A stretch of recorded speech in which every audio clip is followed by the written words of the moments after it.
Hello, Center Stage Magazine. This is your metal journalist, Beatnik, coming to you with a great phone interview lined up with one of the biggest Christian metal bands of all time. They are about to release their upcoming album, Unleashed, and I'm here speaking with the vocalist and bassist, the leader, who, let's face it, sounds really good on record, Mr. John Cooper. How you doing, John? Hey, that was quite a great introduction. You need to come on tour with me and say that before every show or something on the microphone, you know? Well, hey, let's exchange numbers, and I'll definitely be your MC for the tour. I'll even Magic Mike it for you if you want. Yeah, they're like Kiss, or whatever. Yeah, You wanted the greatest, you had, whatever. That's what you could do. that's right. You want the best Christian band? You got it. So, hey, the first question I got to ask is I've been a fan for a while, but I never knew where the name Skillet came from. Where did it come from? Sure. All right, this is a little silly. When we first started, we were all from different bands, and someone said, "Hey, you should start a side project with this other guitar player from this other band, and then find a different drummer and do a side project. It'd be like cooking, throwing all these different ingredients into a skillet, and that's where we got the name. So it's kind of silly. It's kind of lived on because the band has so many different influences in our music and so many different eras, and people pick up on little things every now and again, and they go, "Oh, that kind of reminds me of that band or that band," and we say, "Yep, threw it on the skillet." Yeah, and this year actually marks the 20th anniversary of Skillet. How does that feel, knowing that 20 years ago you started this group with a mission, and today you're considered one of not just the biggest Christian metal act, but one of the biggest musical acts out there? How does it feel? Well, it's crazy. I mean, obviously, it feels great. I mean, sometimes I'm I'm amazed by it, and it's really a testament to the fans that they stayed with us for so long. Testament to rock fans in general. Rock fans are very loyal and passionate, and they just stuck with us for a really long time. And a lot of people that have been around as long as us don't have fans from the early days. But we've been able to keep a lot of those fans at the same time gain a lot of new people. So it's just I'm really blessed, really glad to be able to be doing music still and writing music that I love and releasing this record. It's one of my favorite records we've ever made. It's our 10th record, so it's vying for the number one position here, and it's a good time. That's good to hear, man. So, Unleashed, how is it different from the previous release, Rise? I think the biggest obvious difference, I mean, there's lots of differences, of course. Always trying to do something a little bit new. And some people's takes are different. Some people would hear and say, whoa, it's way different. But that's not that different. I'm always a little actually interested to see what other people say. But how I think it's extremely different is that the lyrics had a different vibe. Rise was an album that was very kind of emotionally heavy, I would say.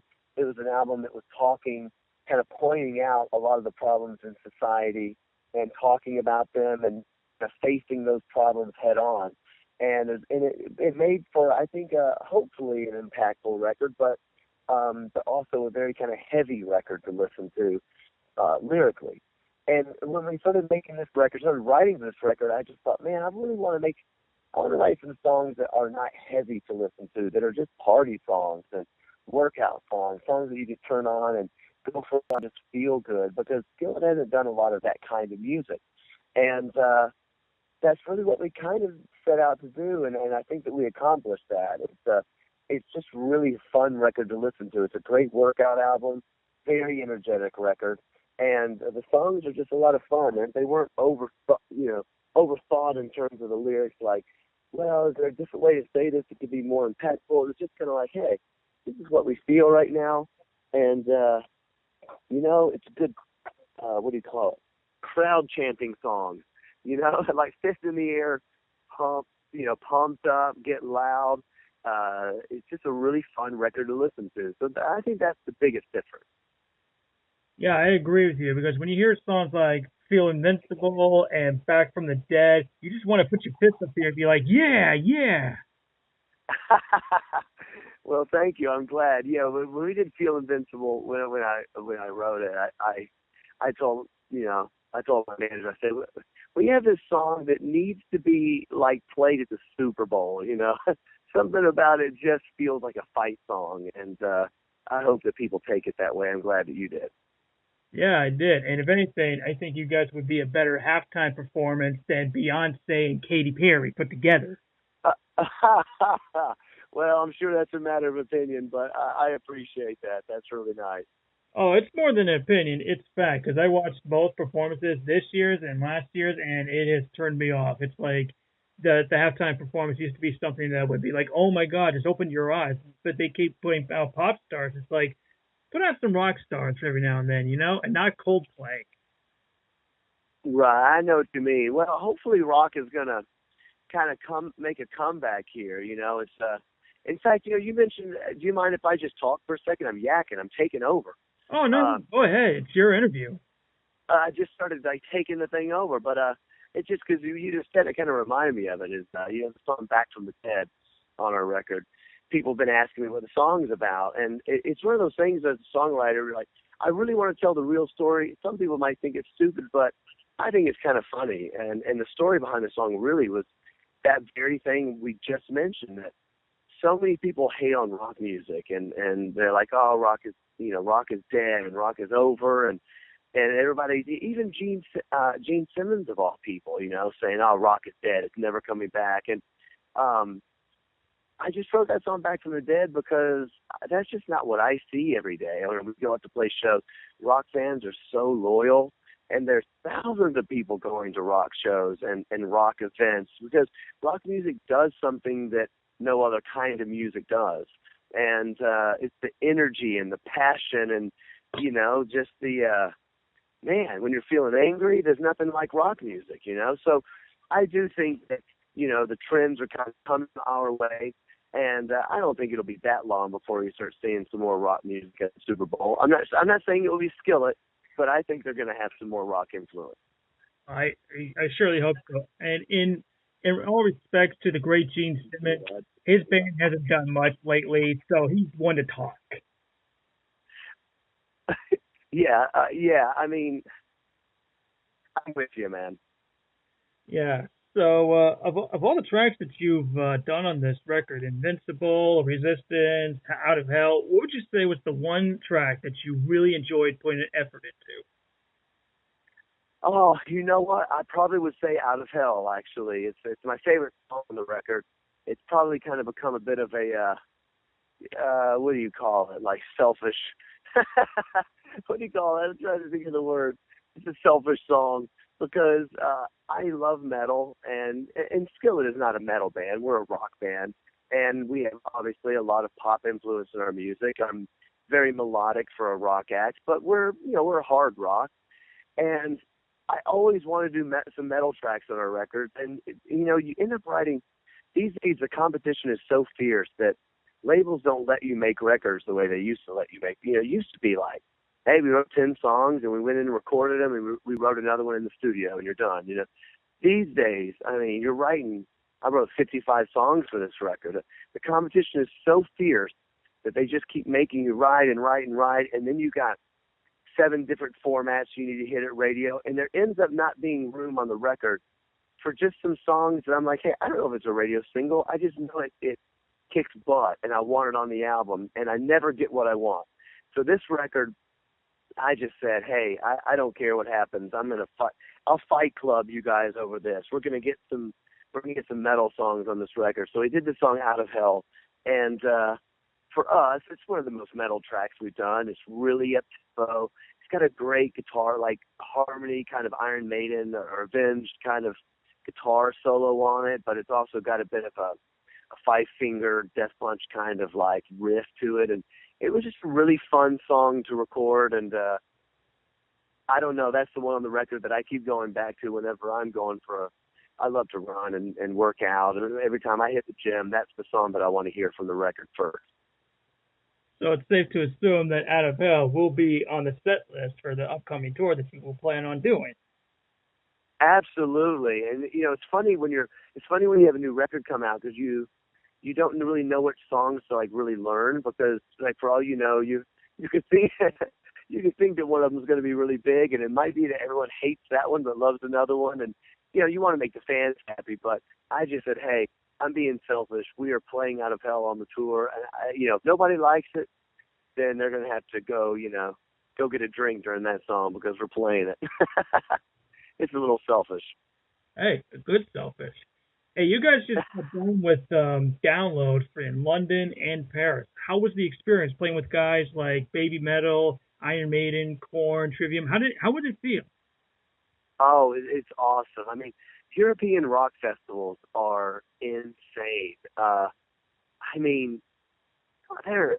I mean, you're talking about 30, 40, 50,000 people, or more. I mean, they're just so crazy. And one of the great things about European audiences is that they're very they have a very wide range of music that they like. I mean, one festival we played in Europe, it was Iconopop is.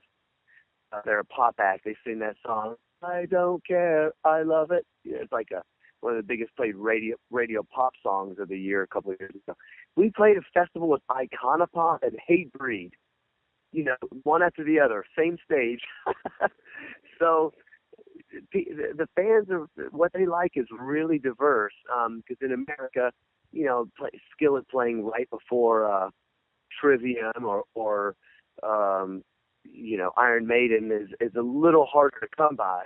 But going and doing Europe was fantastic. I mean, we played Iron Maiden, and I got my little, if you have like a backstage pass, sometimes they give you like the little stickers, and you're supposed to stick them onto your shirt so you can get, to the front of stage. They wouldn't let us like sit on stage and watch the show, but they allowed me to have access to like front of house where the board is, right? VIP, so I'm feeling all good. And at the end of the night, I'm peeling off my little sticker because I want to keep it, like a little teenager. It's the only lanyard I've ever kept. I played with Iron Maiden, man. It was legend. It was awesome, man. How does Bruce Dickinson sound? Because he just had a battle with cancer in his throat. Does he still sound as incredible as he did in the 80s? Honestly, I was blown away. And I guess different people may say different things. I haven't heard anybody say anything negative about Iron Maiden, but when you've been a band like that for decades, there are going to be people that hate on you no matter who you are, I'm sure. The band was amazing. Bruce Dickinson was amazing. I could not believe he could sing like that and hit those notes, and he's not static on stage either. He's very active and he looks great. I was just I'm amazed when I see people like that are able to keep up what they do and do it well. It's like seeing Metallica play. They just sound amazing, and you kind of assume they probably will be that way till they die, probably. So, yeah, it was good stuff. Yeah, being a metal fan, what was your feelings when you found out that Lemmy from Motorhead has unfortunately left the earth and left us with a hole in our heart? I'm sorry, I for some reason I didn't quite hear you. Would you repeat that question? Oh, sure. I said, being a metal fan, what was your feelings when you heard that Lemmy from Motorhead has left this earth and pretty much left a hole in our hearts? Right. Sorry, yes. Yeah, I think anytime you see, somebody iconic like that, really iconic is kind of the best word. It's a little bit, I don't know if it sounds cheesy to say this, but it just reminds you of your humanity and how short life is in general. You have to contemplate those things. It feels to me, I'm not 25 anymore, but I feel 25, and it feels like only a couple of years ago that I was sitting in my best friend's basement watching, Motorhead on Headbangers Ball. It didn't feel like that long ago with Ricky Ratman. So I think that my feeling was a little like, gosh, this is just going so fast, and there's been so many iconic people that have passed in the last 2 years in the music industry, and I don't know. I guess that's what I feel. Yeah, I know how you feel. I mean, we lose Scott Weiland, Glenn Frey, David Bowie. It's like, Lord, if you want to take somebody, take Justin Bieber. Make us all happy. That's funny. I'm just saying as a fan, get rid of him. Oh, you're funny. Well, thank you. I try my best. Now, back to this record. You actually used three producers on this one. You returned to Brian House, who helped you produce Comatose, and then you used Seth Mosley and Kevin Sherko, who has done work with Five Finger Death Punch and Ozzy Osbourne. What did each producer bring to the table for this record? Yeah, it's funny. If you had asked me before the record, would I want to use three different producers, I would have said absolutely not. I don't think that's a smart thing for a rock band to do. Pop bands do that, or pop acts, I should say, because it's a different industry. Pop acts are basically, they go around and they just basically write with songwriters, and the songwriters produce their stuff, basically. And I'm against that because I think that a record should have like a certain magic to it, front to back. That's how I listen to records still. I don't buy singles, If I want to buy the new Breaking Benjamin or whatever, I buy the whole record, and I need to listen to the whole thing. So I definitely would have said bad idea. But the truth is, it just went awesome. I mean, I was really excited about working with Brian Howes again. Some people don't know who that is. Brian Howes is best known for producing and writing the first couple of Hinder records. But before that Hinder record broke really big, he was producing, along with me, we produced a record of mine called Comatose. And Comatose is 10 years old this year, and it just got certified platinum about 2 months ago, which was a really big thing for me because it was my first kind of successful record. And we had such a great time making that Comatose record. It was a great partnership, and I just have really wanted to record with Brian again, and it just he was under contract with a label, and he couldn't produce outside tracks after that Comatose record. So finally, he became available, and I said, "Man, we've got to make a record again. We've got to capture that magic." During the meantime, when we were working all the legal stuff, I was talking to my friend Jacoby, who sings for Papa Roach, and he said, "Hey, this guy Kevin Turco, sorry, let me rewind. I love the new the latest Papa Roach record." And I was talking to Jacoby. I said, "Man, it sounds great. Who did it?" And he said, "This guy called Kevin Turco." And I said, "Turco, he's the guy who did Five Finger records." And I'm a huge Five Finger fan. And I said, "Well, can you give me his phone number?" I was feeling like a kid again, Give me your phone number. So I said, "Give me his phone number. Do you think he'd mind if I called him?" And I called him and I said, "Man, what do you think about doing a little bit of music and see if it goes good?" So I went out to Vegas where he lives, and we did some tracks. We did Out of Hell, which is my favorite song on the record. And the truth is that we were doing some music and it just sounded so good. I just thought, hey, why go and re-record all this stuff with another producer when it sounds so good? I got the Churko on it. He's a great, fantastic producer, a good songwriter. And I actually think in the end,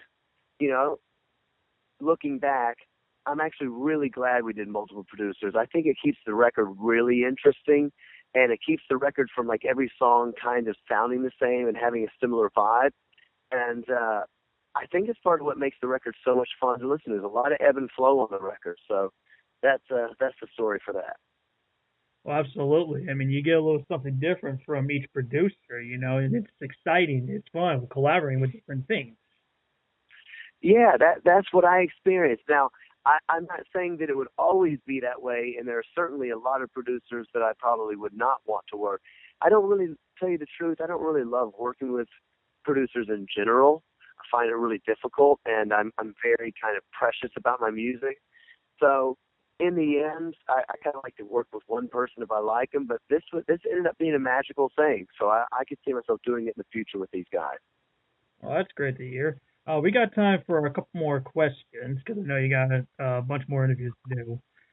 Your song Invincible, which is tearing up the charts, was just recently used for the WWE pay-per-view event Battleground. How did it feel having them call you and ask you to use one of your other songs for another pay-per-view event? Because I know they used Monster for Hell in the Cell. Yeah, absolutely. I was thrilled, and it would make, probably shouldn't say this because it probably makes me sound awesomer to say that they called me, but in reality I called them. And the reason I don't mind making me sound less awesome is because I got to give them a shout out. They've been very good to us. They called us on Monster. and it was such a great partnership. And I think we knew and they knew that wrestling fans are also rock fans, and it was good for both of us. And then they used this in their video game as well, Monster and Hero they used, and it's been such a great partnership. So we've kind of kept those lines of communication open. And when this record was coming out, I called and said, man, I've got a song that this needs to be a wrestling song, man. And it just they were gracious enough to take it. And I think it's been good for both of us, I hope. Well, I think they did. You've obviously heard of the old metal band As I Lay Dying, right? Of course, yeah. Now you know the situation with the lead singer Tim Labizzi and his situation Yep. with the cops and his wife and everything. I don't know if you know this, but in an interview before he went to prison, he actually said that he was always an atheist and he only did the Christian metal scene, because it was a big moneymaker. As a Christian and as a singer, how does that make you feel? Well, I mean, I guess that probably makes me feel a lot of things, but one of the things I would say is that As I Lay Dying, and no disrespect, because I thought the band was really great.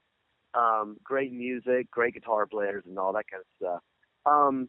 But they were not big in the Christian music world. A band like that is very hard to get big in besides Skillet, the biggest selling Christian rock band in the world sells about 70,000 records, so it's not really that big. So I think there was a time when maybe people would go, oh, I'm going to do Christian music because it's just a way that I can get a platform. But the platform is not really that big unless you're like what I would call like a worship band or like a church, like a church singer or like an American Idol church singer or something like that. For hard rock, it's a death sentence because there's like 2 Christian rock stations in the whole nation. So it's not actually a great way to try to like get in and create a big fan base.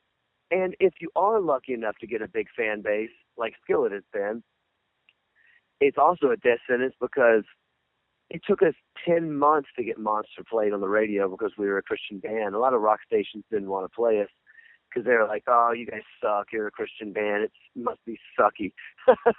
And it's a kind of a bad way to go about it. But obviously I feel other things that, yeah, it's always lame when you meet people that are being fake. So I'm not necessarily offended. I mean, that's not my business what someone else does. But I think as an artist, the reason that I get along so well with, say, Corey Taylor from Slipknot, I don't want to say we're great friends. I would say we're good friends, and he's a really wonderful person. And I think part of the reason we get along so well is that he sings a lot of things that I wouldn't sing, and vice versa. But he's just being himself, and he's being true to who he is, and I'm being true to who I am. And I think that is what makes great art and great entertainment. It makes people buy into you when you're being real, and when you're being fake, it's kind of lame. We played with a band recently, and I won't say who, but he was on stage, and he's like, "Man, this song is about effing drugs, man. I effing love drugs, man." And then, off stage, he's kind of like he walks around with his AA sponsor because he's been clean for 15 years, and I'm just kind of like, I don't know. It just seems really lame to me. Like you cleaned yourself up because you almost died. And now you're encouraging people to do something that almost killed you, and you're acting like you love it when you can't even drink soda anymore because you can't have the caffeine. I think that's pretty pathetic. I am glad he's clean. It's better for your health, but I just think it's crappy art. That's what I'm trying to say. So I think you got to be true to who you are. Skillet has done that, and that's why we have so many atheist fans. Tons of atheist fans, tons of non-religious fans, or they don't really care. They just want to believe in the song. If I believe in the song, then I'm cool with it. And at the same time, that's why I'm such a big Marilyn Manson fan. I don't like what he stands for, what he sings about, but I love his music, and it doesn't bother me at all that he stands for things that I don't because I believe it when he sings it.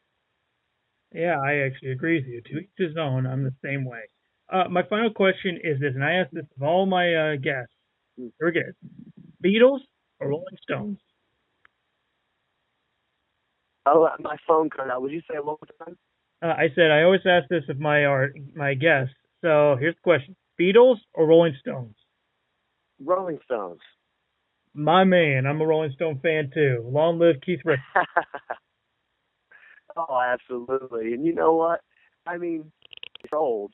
They still sound awesome. I love to see a band that can do that, man. And golly, man, I sure hope that in 40 years I can still play music. That'd be all. That'd be a great, great blessing. Well, I'm sure you will. Well, John, we got to go because I know you got some more interviews lined up. So thank you very much for taking the time to speak with me. Yeah, it's great to chat with you, man. Thank you very much. Hope everybody had a good time out there. Oh, same here. Before you go, can you give a quick shout out to Center Stage? Absolutely. Should I say that you're listening to Center Stage? Whatever you prefer. Okay, I didn't know if it was. Yeah, okay, got it. Yeah. Hey, what's up? This is John Cooper with the band Skillet. You're listening to Center Stage.